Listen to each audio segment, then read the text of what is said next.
Hi எல்லாருக்கும் வணக்கம். இன்றைக்கி நம்ம பார்க்க போகிற ஒரு வீடியோ எதை பற்றி அப்படின்னு சொன்னோன்னா, இன்றைக்கி நம்ம பரவலாக எல்லா வீடுகள்லையும் யூஸ் பண்ணிகிட்ருக்க ஒரே ஒரு விஷயம் என்னென்னா கேஸ் ஸ்டவ்.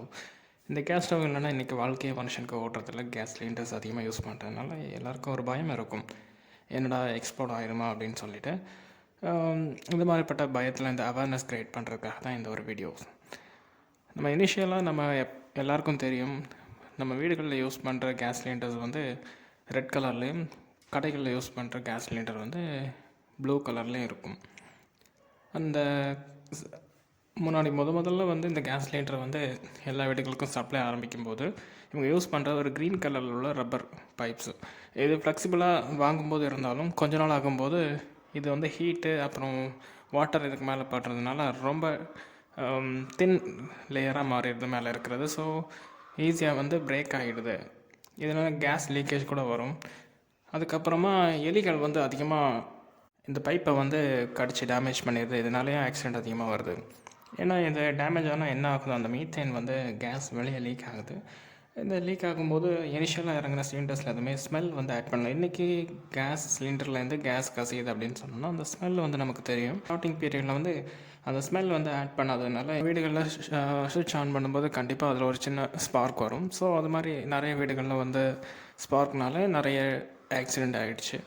ஸோ அதுக்கப்புறம் இங்கே யூஸ் பண்ணப்பட்ட ஒரு பைப் தான் இந்த 4 லேயர் உள்ள இப்போ உள்ள மாடல் பைப்ஸ். இதில் வந்து என்னென்னா, இப்போ வந்து ஒரு ரப்பர் லேயர் இருக்கும், அதுக்கு மேலே ஒரு ரப்பர் லேயர் ப்ளஸ் வந்து நம்ம யூஸ் பண்ணுற ஸ்டீல், ஒரு நெட் மாதிரிப்பட்ட ஸ்டீல் யூஸ் பண்ணுறாங்க. அதுக்கு மேலே லாஸ்ட்டாக ஃபைனலாக வந்து ஒரு நைலான் கோட்டட் வந்து யூஸ் பண்ணுறாங்க, ஒரு கிளாத் மாதிரி இருக்கிறது. இது ரொம்ப ஃப்ளெக்சிபிளாக இருக்குது. இது வாட்டர் எது பட்டாலும் மேலே இருக்க நைலான் லேயரை தாண்டி உள்ள ரப்பர் லேயருக்குள்ளே போகாது. ரொம்ப லைஃப் வருது இதுக்கு.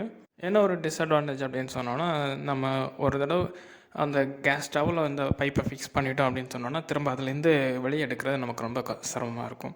ஏன்னா சீக்கிரமாக உருகி வந்தாலும் கேஸ் அந்த இடத்துல லீக் ஆக ஆரம்பிச்சிடும். ஆனால் இது ரொம்ப டைட்டாக பிடிக்கிறதுனால அவங்களுக்கு கேஸ் லீக்கேஜ் அப்படின்னு சொல்ல ஒரு பிரச்சனை இருக்காது. நம்ம எல்லாருக்கும் தெரிஞ்சது தான், நம்ம எப்போவுமே கேஸ் சிலிண்டரில் இருந்து ஃபஸ்ட்டு அந்த ரெகுலேட்டர் ஆன் பண்ணுவோம்.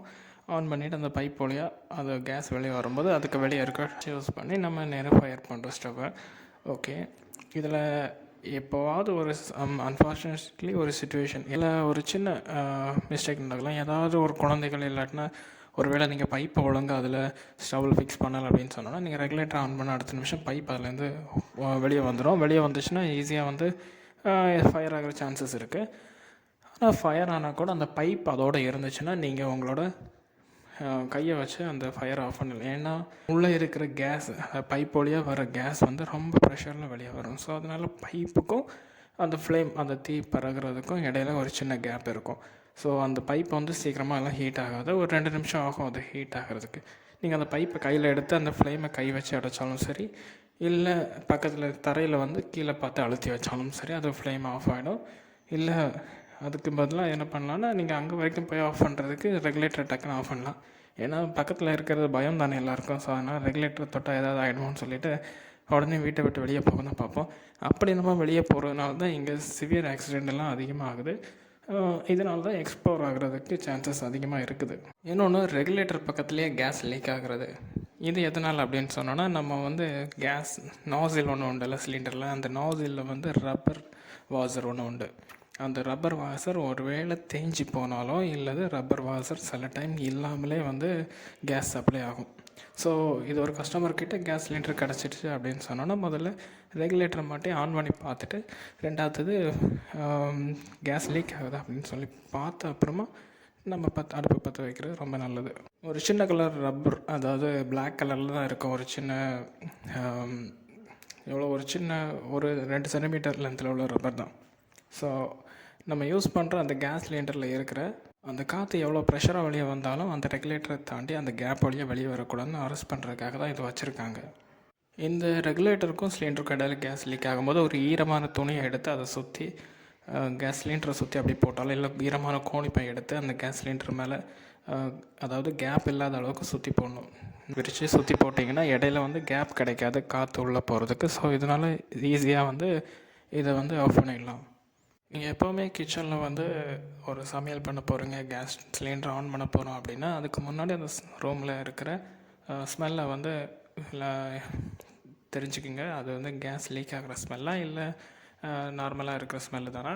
அதே போல் எப்போவுமே நீங்கள் ஒரு கிச்சன் யூஸ் பண்ணும்போது ஒரு விண்டோவை ஓப்பன் பண்ணி வச்சு யூஸ் பண்ணுங்கள். ஏன்னா வெளியே இருக்கிற காற்று உள்ள அதோட மீத்தேன் கேஸ் இருக்குல்ல, அதோட ரியாக்ட் பண்ணிச்சுன்னா கேஸ் லீக் இருந்தாலும் உங்களுக்கு எந்த விதமான ஆக்சிடெண்ட்டும் ஏற்படாமல் பார்த்துக்கும். அதே போல் தான் நம்ம எப்போவுமே கேஸ் சிலிண்டரை யூஸ் பண்ணும்போது ரொம்ப ஹீட்டான ஏரியாவில் வைக்கக்கூடாது. அதாவது நம்ம எப்போவுமே செல்ஃப் கீழே தான் வைப்போம் கேஸ் சிலிண்டர். ஸோ அதுலேருந்து எண்ணெய் துளிகள் அதுக்கு மேலே படுறது மாதிரி உள்ள ஏரியாவில் வைக்கக்கூடாது.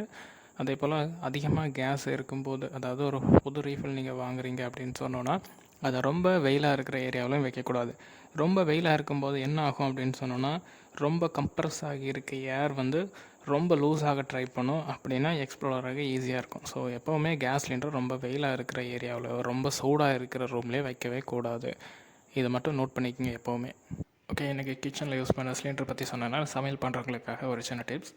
வெங்காயம் இருக்குல்ல, சின்ன வெங்காயம், அதை வந்து தண்ணியில் நல்லா அலசி அதுக்கப்புறம் அதை கட் பண்ண ஆரம்பித்தோம் இல்லை தோல் உரிக்க ஆரம்பித்தோன்னா நமக்கு கண்ணில் இருந்து தண்ணி அதிகமாக வராது.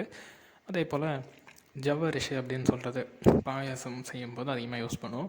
ஸோ இது வேக வைக்கிறதுக்கு ரொம்ப சிரமமாக இருக்குது அப்படின்னு சொல்கிறவங்க லைட்டாக நெய் விட்டு அதை நல்லா வறுத்து எடுத்துட்டிங்க அப்படின்னு சொன்னோன்னா சீக்கிரமாக அது பொரிஞ்சிடும். ஸோ அதை வந்து பாயசம் செய்யும்போது குக் பண்ண ஆரம்பிச்சிட்டிங்கன்னா உங்களுக்கு சீக்கிரமாக வேலை முடிஞ்சது மாதிரி இருக்கும். இல்லைன்னா 1 மணி நேரம் அதை வேக வைக்கிறதுக்கு டைம் வேஸ்ட் ஆகும்.